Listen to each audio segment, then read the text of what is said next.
पूरे परिवार की खरीदी एक ही छत के नीचे। झी महासेल प्रस्तुत आरआरसीचा रणसंग्राम। कोण होणार नगराध्यक्ष, कोणाचा होणार विजय आणि कोणाचा होणार पराभव, कोण कुठे आघाडीवर कोण पिछाडीवर, तुमच्या समोर थेट तज्ञांचे पॅनल डिस्कशन, ग्राउंड रिपोर्टिंग। या निवडणुकीतील प्रत्येक क्षण, प्रत्येक उलटफेर, प्रत्येक मोठी बातमी सर्वात आधी आणि सर्वात अचूक आरआरसी नेटवर्कवर। नगर परिषद, नगरपालिका निवडणूक निकालांचे महाकव्हरेज लाईव्ह सकाळी 8 वाजतापासून फक्त आरआरसी नेटवर्कवर।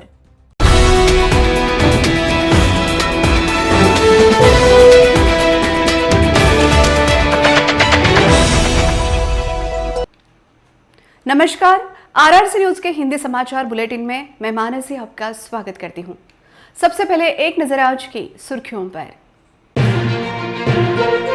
हेडलाइंस प्रस्तुत करता Marcus the readymade multibrand showroom. सर्वोत्तम quality, fresh stock, latest designs, reasonable rate. LRT college road, Raghuvanshi मंगल कार्यालय के बाजू में, अकोला। बालापुर नगरपालिका चुनाव में बड़ी संख्या में मतदाता निकले घरों के बाहर।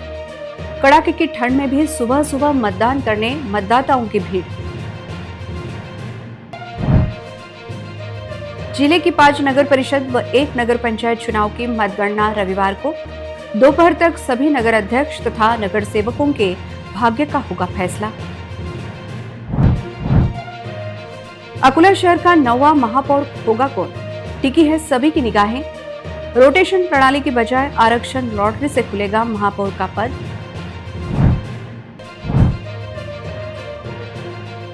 रिसोड तहसील के शेलू खड़से गांव में चोरी की बड़ी घटना। घर का ताला तोड़ अज्ञात चोरों ने पार किया लाखों का माल।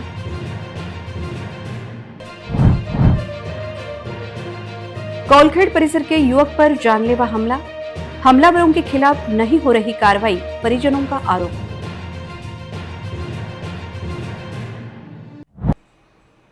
अब समाचार विस्तार से। जिले में भले ही कड़ाके की ठंड पड़ गई हो, लेकिन बालापुर नगर परिषद के मतदान के कारण राजनीतिक माहौल गर्मा गया है। आज शनिवार सुबह 7:30 बजे से मतदान शुरू हो गया है और मतदाताओं में जबरदस्त उत्साह देखने को मिल रहा है। बालापुर नगर परिषद में कुल 25 सीटें हैं, जिसके लिए मैदान में 85 उम्मीदवार डटे हैं। लगभग 40,000 मतदाता मतदान करेंगे। इस चुनाव में मुख्य रूप से एमआईएम, नगर विकास पार्टी, वंचित आघाड़ी और महाविकास आघाड़ी के बीच कड़ा मुकाबला देखने को मिल रहा है। गौरतलब है कि नगर विकास पार्टी को स्थानीय मुद्दों के कारण मजबूती मिली है और वंचित के समर्थन से इसकी ताकत में और इजाफा हुआ है।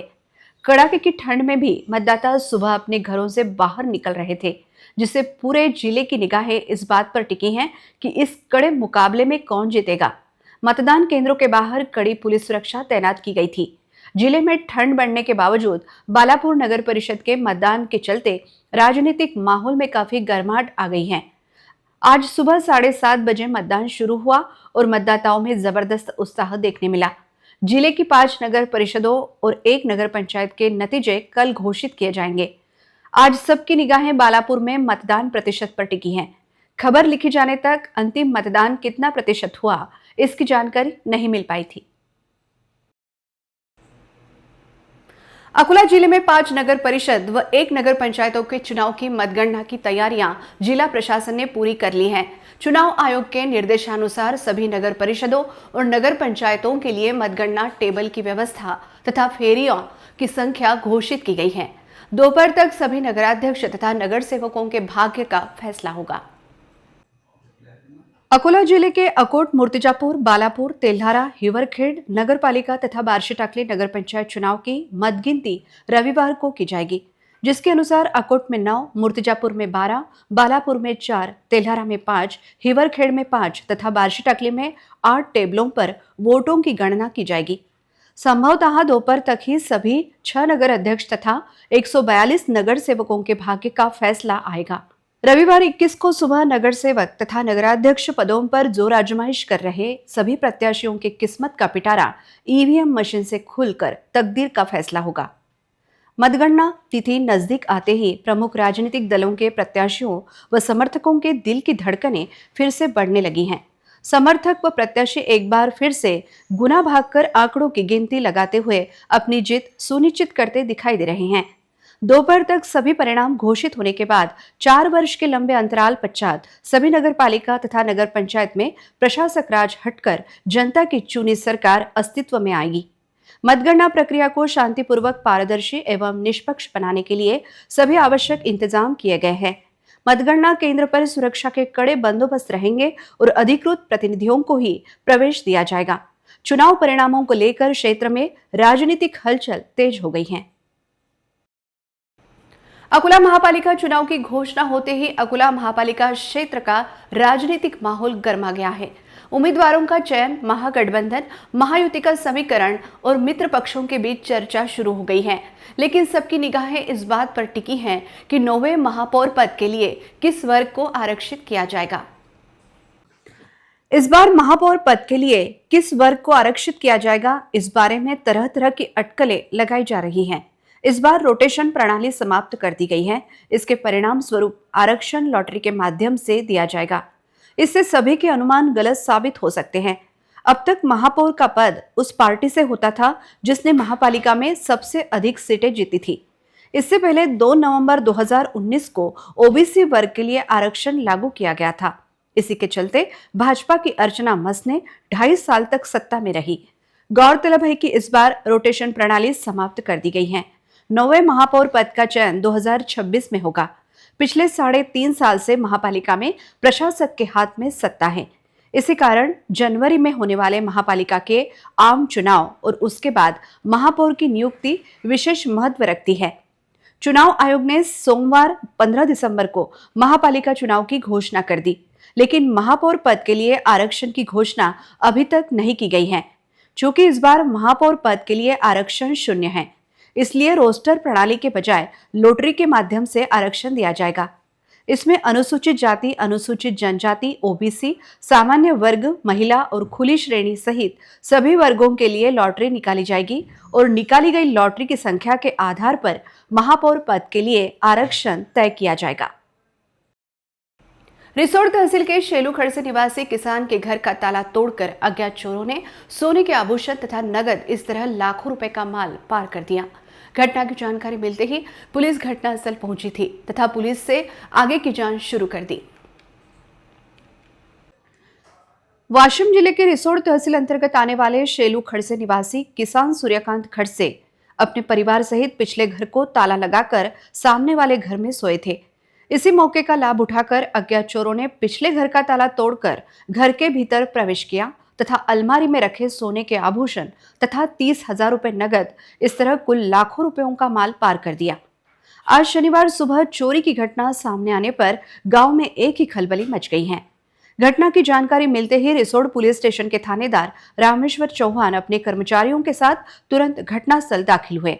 पुलिस ने घटनास्थल का निरीक्षण कर गांव में लगे सीसीटीवी कैमरे के फुटेज खंगाले। घटनास्थल पर फिंगरप्रिंट एक्सपर्ट भी पहुंचे थे। पुलिस डिटेक्शन को लेकर पुलिस विभाग में अपनी छाप छोड़ने वाले थानेदार रामेश्वर चौहान जल्द चोरों को गिरफ्तार करेंगे, ऐसी अपेक्षा व्यक्त की जा रही है। चोरी की घटना को लेकर किसान सूर्यकांत खड़से ने जानकारी दी। एकदा मनेची पोत हो 2-3 अंगठ्या होत्या, भाता पेपराच्या 4 ग्रामची मोठी अंगठी होती आणि पैसे होते मग 30-35 रुपये असे बारीक ते वाळलेच होते 30-35। एक 2 तोळ्याची एक दाणी होती, 1 तोळ्याचे झुमके होते आणि 1 तोळ्याचे अंगठ्या होत्या 5-5 ग्रामच्या, 30,000 रुपये होते। त्यातल्या त्यात ताबडतोब रिपोर्ट त्यामुळं चव्हाण साहेब आले, त्याने सर्व पाहणी केली व चौकशी सध्या आता चालू आहे। पूरे परिवार की खरीदी एक ही छत के नीचे। जी महासेल प्रस्तुत आरआरसीचा रणसंग्राम। कोण होणार नगराध्यक्ष, कोणाचा होणार विजय आणि कोणाचा होणार पराभव, कोण कुठे आघाडीवर, कोण पिछाडीवर, तुमच्या समोर थेट तज्ञांचे पॅनल डिस्कशन, ग्राउंड रिपोर्टिंग, या निवडणुकीतील प्रत्येक क्षण, प्रत्येक उलटफेर, प्रत्येक मोठी बातमी सर्वात आधी आणि सर्वात अचूक RRC नेटवर्कवर नगर परिषद नगरपालिका निवडणूक निकालांचे महाकव्हरेज लाईव्ह सकाळी 8 वाजतापासून फक्त RRC नेटवर्कवर। साल 2011 में कारंजा के एक युवक द्वारा पैगंबर मोहम्मद साहब पर एक विवादित पोस्ट फेसबुक के माध्यम से प्रकाशित कर अवहेलना की थी, जिसके बाद अकोला शहर में कुछ सामाजिक संगठनों ने विरोध प्रदर्शन का आयोजन किया था। इस दरमियान सिटी कोतवाली पुलिस ने विविध धाराओं के तहत 45 लोगों के खिलाफ अपराध दाखिल किया था, लेकिन गवाहों की जांच तथा सबूतों के अभाव में सभी आरोपियों की निर्दोष मुक्त करने के आदेश न्यायालय ने दिए। इन सभी के लिए वहादत इस्लामी हिंद ने न्यायिक सहायता उपलब्ध कराई। सिटी कोतवाली पुलिस स्टेशन के तत्कालीन थानेदार विलास पाटिल ने रिपोर्ट दर्ज करवाई थी कि 28 नवंबर 2011 को मुस्लिम नुमाइंदा काउंसिल द्वारा बंद के आयोजन के दौरान तिलक रोड स्थित मुख्य बाजार पेट में कुछ लोगों ने घोषणाबाजी कर दुकानों में लूटपाट की तथा मारपीट कर लोगों को जख्मी किया तथा गाड़ियों की तोड़फोड़ की। ऐसा आरोप लगाकर करीब 45 लोगों के खिलाफ FIR दर्ज कराई थी। सभी आरोपियों के खिलाफ सार्वजनिक संपत्ति को नुकसान पहुंचाना तथा विविध क्रिमिनल लॉ के तहत अपराध दाखिल कर उन्हें गिरफ्तार किया गया था। कोर्ट में चार्जशीट दायर होने के बाद इस केस की सुनवाई विद्यमान प्रथम जिला व सत्र न्यायाधीश श्री AS श्रीसागर साहेब के कोर्ट में हुई। विद्यमान कोर्ट ने शिकायतकर्ता तथा जांच अधिकारी की भूमिका निभाने वाले विलास पाटिल सहित कुल 5 साक्षीदारों की जांच तथा सबूतों के अभाव में सभी आरोपियों की निर्दोष मुक्तता करने के आदेश जारी किए। सभी 45 आरोपियों की ओर से एडवोकेट नजीब शेख ने पैरवी की। उन्हें advocate Shiba Malik, advocate Sohrab Jagirdar, advocate Syed Arbaz ने सहयोग दिया तथा वहदत इस्लामी हिंद ने गरीब मजदूर आरोपियों को न्यायिक सहायता उपलब्ध कराई। इन लोगों को न्याय दिलाने में सामाजिक संगठन वहदत इस्लामी अकोला ने अहम भूमिका निभाई, जिसने पिछले कई सालों से इन सभी आरोपियों की कानूनी पैरवी की जिम्मेदारी अपने कंधों पर उठा रखी थी। जब इन 55 लोगों पर झूठे मुकदमे दर्ज किए गए, तब वहदत इस्लामी ने आगे बढ़कर इन मजलूमों का साथ देने का फैसला किया था। संगठन ने तय किया था कि इन निर्दोष लोगों को न्याय दिलाने के लिए वह पूरी कानूनी लड़ाई लड़ेंगे। संगठन की तरफ से वरिष्ठ वकीलों की नियुक्ति की गई और केस की लगातार पैरवी की गई। देश की उन्नति के लिए वहदत इस्लामी हिंद केवल मुस्लिम ही नहीं बल्कि सभी धर्मीय लोगों को हमेशा सहायता करने में मशहूर है। RRC न्यूज के लिए अकोला महाराष्ट्र से यूसुफ शेख की विशेष रिपोर्ट। हम 2011 के फेसबुक कांड में अटके हुए थे। हमारी कोई मदद नहीं कर रहा था, तो हम वहदत इस्लामी वालों से जुड़े। वहदत इस्लामी वालों ने हमारी मदद की। इन्होंने अल्हम्दुलिल्लाह हमारा बगैर पैसों में केस लड़ाए और वकील को भी इनके पास के पैसे दिए और अल्हम्दुलिल्लाह अब हम इनके केस लड़ने से जैसा हमारे अल्लाह के हुक्म से ज़मानत होने वाली है। और अल्हम्दुलिल्लाह वहदत इस्लामी ने हमारा बहुत साथ दी और अल्हम्दुलिल्लाह हम वहदत इस्लामी से इंशाअल्लाह हम जुड़ना चाहते हैं। जी, अस्सलाम वालेकुम। 2011 का ये कारंजा फेसबुक प्रकरण था, तो इस केस को 14 साल हो गए, तो बड़े परेशान थे हम 2011 से। फिर वहदत इस्लामी आई, हमने इनके पास गए, हमारा हाल सुनाया कि हमें परेशान है, केस को पैसा लग रहा है। जो बेबुनियाद था हमारे पास केस लगा कारंजे का, इसमें हम आरोपी कुछ भी नहीं थे। हम उस रात उठा के ले चले गए थे पुलिस ने। फिर भी उसके बाद भी हमने 18 दिन अंदर है सजा भुगते। फिर आज 14 साल हो गए आज। फिर परेशान थे एकदम। फिर वहदत इस्लाम के पास में गए, उनसे मदद मांगी हमने, तो माशाल्लाह उन्होंने हमारा साथ दिए पूरा। इंशाल्लाह ये तारीख पर हमारा केस पूरा नहीं हो सकता, तो हम इस वहदत इस्लामी का तहे दिल से एकदम शुक्र अदा करते हैं। जी, वहदत इस्लामी। 99% अभिभावक अपने बच्चों को नीट और JEE परीक्षा देने के लिए प्रोत्साहित करते हैं, लेकिन आज CA, CS, डेटा साइंस और डिजिटल मार्केटिंग जैसे क्षेत्रों में बड़े अवसर मौजूद है। M² ट्यूटोरियल द्वारा इस विषय पर एक विशेष सत्र का आयोजन किया जा रहा है। छात्रों और अभिभावकों से अनुरोध है कि वे 24 दिसंबर को शाम 6:30 बजे से रात 9 बजे तक खंडेलवाल भवन में आयोजित इस सत्र का लाभ उठाएं। वर्तमान में नीट और JEE के कई विकल्प मौजूद हैं, जिसे लेकर M² ट्यूटोरियल में विशेषज्ञ मार्गदर्शक इंजीनियर मयंक थानवी और CA अंकित अग्रवाल छात्रों को इस बारे में मार्गदर्शन देंगे। कौशल और सही दिशा केवल डिग्री से कहीं अधिक महत्वपूर्ण है। थानवी और अग्रवाल का सभी छात्रों से कहना है कि अपने जुनून को पहचानें और सफलता की नई ऊंचाइयों को छुएं, क्योंकि एक परीक्षा आपका भविष्य तय नहीं कर सकती। आयोजकों ने खंडेलवाल भवन में आयोजित विशेष सत्र के लिए इच्छुक छात्र तथा सभी अभिभावक मोबाइल नंबर 9370335455 पर संपर्क करें। ऐसी अपील एम स्क्वायर ट्यूटोरियल की ओर से की जा रही है। नीट जेई नहीं तो क्या। आज सबसे बड़ा क्वेश्चन हर पेरेंट को ये रहता है कि अपने बच्चे का फ्यूचर जो है वो ब्राइट होना चाहिए, तो हम लोग कैसे करें। उसके डिसीजन में कई बार पेरेंट्स जो है नीट और जेईई की तरफ 99% झुकाव हो जाता है। बट बच्चे का कैलिबर और बच्चे का स्किल सेट जाने बिना ही नीट और जेईई की तरफ जाना, ये बहुत ही एक गलत मार्गदर्शन हो जाता है। तो नीट और जेईई के अलावा क्या क्या ऑप्शंस हो सकते हैं, ये करियर के ऑप्शंस के लिए हम लोग एम स्क्वायर ट्यूटोरियल्स लाया है एक सेशन खंडेलवाल भवन पे 24 दिसंबर को शाम में 6:30 से 9 के बीच में। तो हम आग्रह करते हैं सारे पेरेंट्स को कि अपने बच्चे के उज्जवल भविष्य के लिए कौन से करियर के ऑप्शंस नीट और जेईई के अलावा हो सकते हैं, उसके लिए आप जरूर पढ़ाएं। इच्छुक उम्मीदवारों की परेशानी कम करने महापालिका प्रशासन ने एक खिड़की योजना शुरू करके इच्छुक उम्मीदवारों को राहत दी है। उम्मीदवारी दाखिल करते समय आवश्यक सभी प्रमाण पत्रों के लिए एक खिड़की शुरू की गई है और इस संबंध में काम शुरू कर दिया गया है। अकोला महापालिका के आम चुनाव में नगर सेवक बनने के इच्छुक उम्मीदवारों को सभी आवश्यक अनुमतियां प्राप्त करने में अधिक सुविधा प्रदान करने के लिए राज्य चुनाव आयोग के निर्देशों और आयुक्त एवं प्रशासक डॉक्टर सुनील लाहानी के आदेशानुसार गांधी रोड स्थित अकोला महापालिका के मुख्य कार्यालय में एक खिड़की योजना लागू की गई है। इस एक खिड़की योजना के तहत चुनाव लड़ने के इच्छुक उम्मीदवारों को महापालिका के जल कर, संपत्ति कर और अन्य दायित्वों के साथ साथ घर में शौचालय का होना, मनपा में ठेकेदार न होने का अनापत्ति प्रमाण पत्र, मंडप, मेहराब, झंडे, बैनर आदि के लिए आवश्यक अनुमति और अनुमति शुल्क के बारे में जानकारी प्रदान की जाएगी। सभी संबंधितों से अनुरोध है कि वे इसका ध्यान रखें और मनपा प्रशासन के साथ सहयोग करें। ऐसी जानकारी मनपा के चुनाव अधिकारी द्वारा दी गई।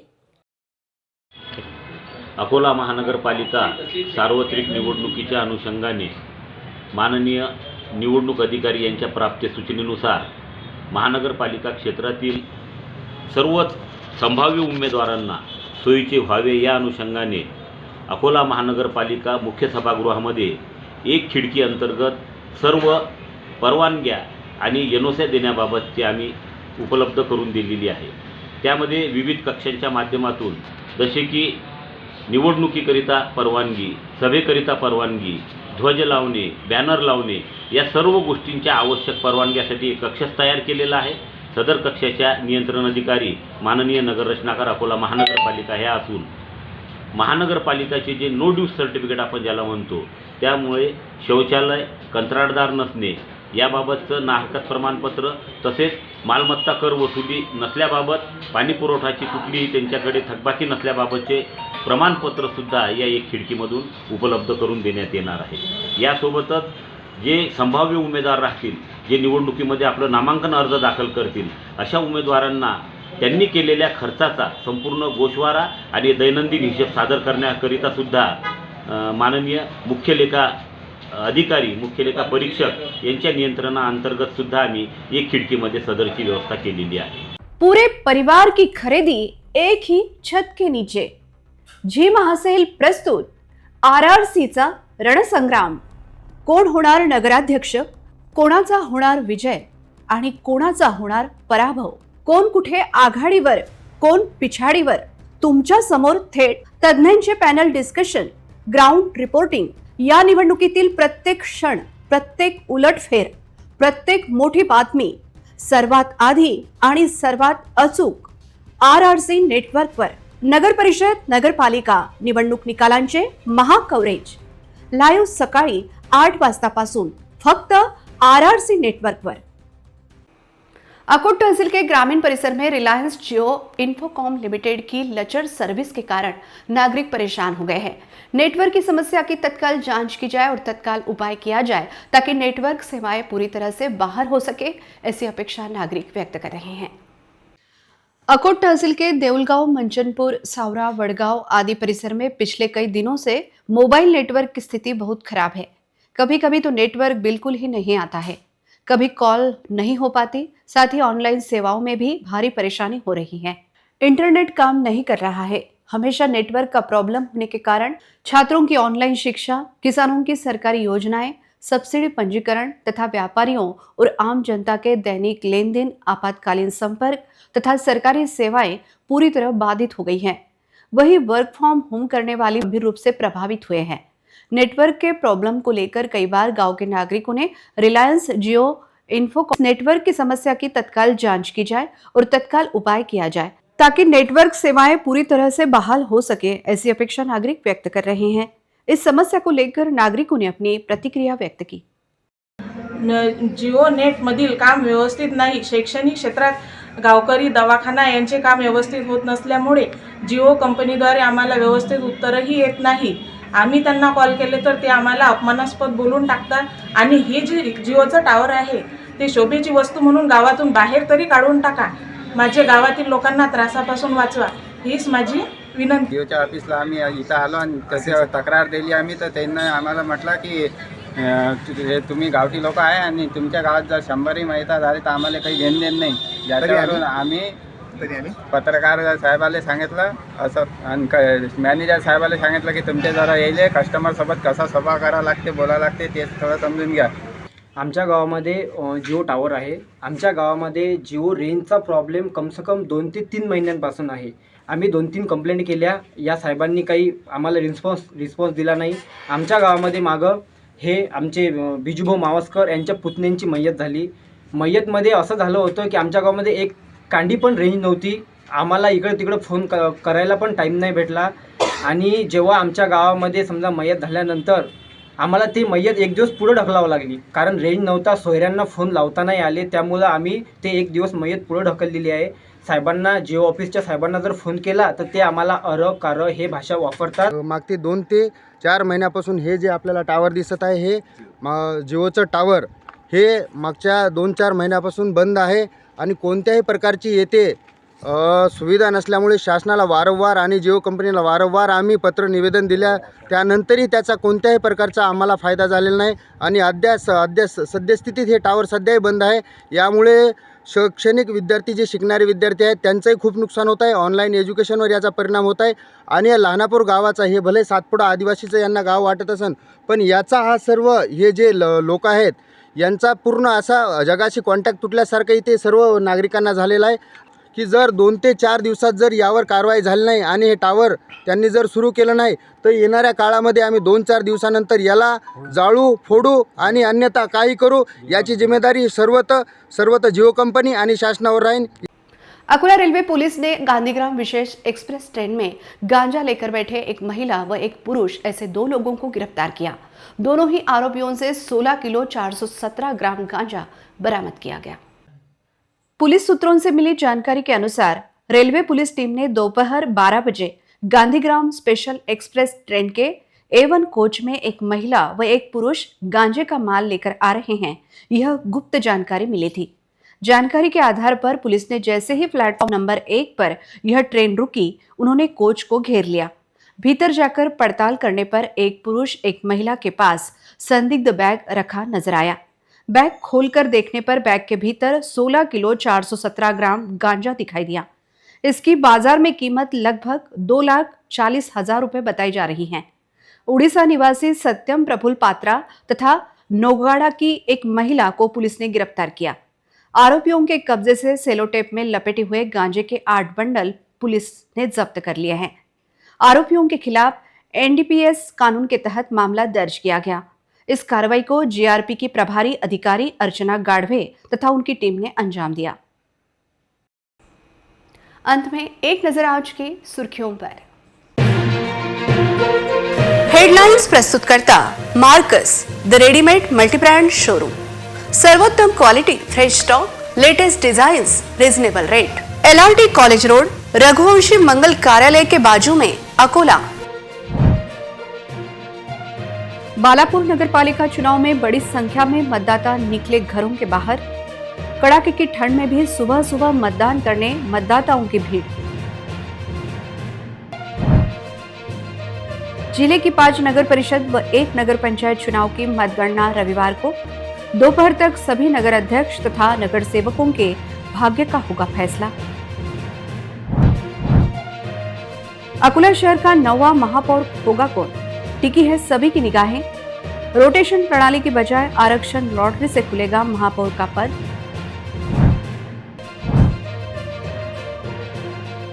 रिसोड तहसील के शेलू खड़से गांव में चोरी की बड़ी घटना। घर का ताला तोड़ अज्ञात चोरों ने पार किया लाखों का माल।